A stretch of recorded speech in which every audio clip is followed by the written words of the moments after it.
أعوذ بالله من الشيطان الرجيم. بسم الله الرحمن الرحيم. ونادى أصحاب الجنة أصحاب النار أن قد وجدنا ما وعدنا ربنا حقا فهل وجدتم ما وعد ربكم حقا؟ قالوا نعم. فأذن مؤذن بينهم اللعنة الله على الظالمين الذين يصدون عن سبيل الله ويبغونها عوجا وهم بالآخرة كافرون وبينهما حجاب. وعلى الأعراف رجال يعرفون كلا بسيماهم ونادوا أصحاب الجنة أن سلام عليكم لم يدخلوها وهم يطمعون. وإذا صرفت أبصارهم تلقاء أصحاب النار قالوا ربنا لا تجعلنا مع القوم الظالمين. ونادى أصحاب الأعراف رجالا يعرفونهم بسيماهم قالوا ما أغنى عنكم جمعكم وما كنتم تستكبرون أهؤلاء الذين أقسمتم لا ينالهم الله برحمة ادخلوا الجنة لا خوف عليكم ولا أنتم تحزنون.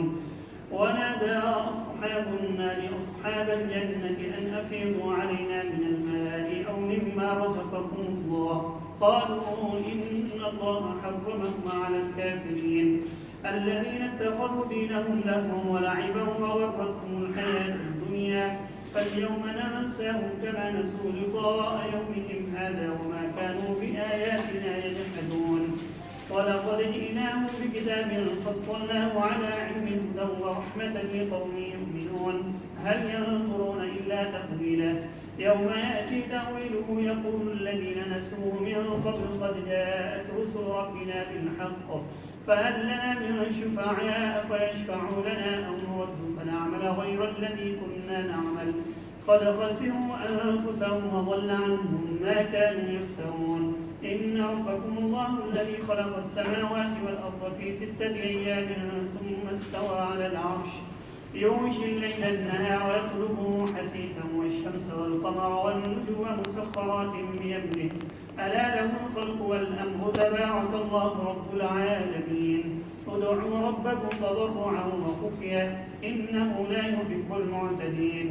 ولا تفسدوا في الأرض بعد إصلاحها وادعوه خوفا وطمعا إن رحمة الله قريب من المحسنين. وهو الذي يرسل الرياح بشرا بين يدي رحمته حتى إذا أقل السحابا ثقالا سقناه لبلد ميت فأنزلنا به الماء فأخرجنا به من كل الثمرات كذلك نخرج الموتى لعلكم تذكرون.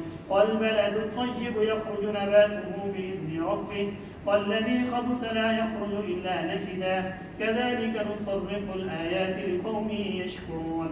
لقد أرسلنا نوحا إلى قومه فقال يا قوم اعبدوا الله ما لكم من إله غيره إني أخاف عليكم عذاب يوم عظيم. قال الملأ من قومه إنا لنراك في ضلال مبين قال يا قوم ليس بي ضلالة ولكني رسول من رب العالمين أبلغكم رسالات ربي وأنصح لكم وأعلم من الله ما لا تعلمون. أوعجبتم أن جاءكم ذكر من ربكم على رجل منكم لينذركم ولتتقوا ولعلكم ترحمون.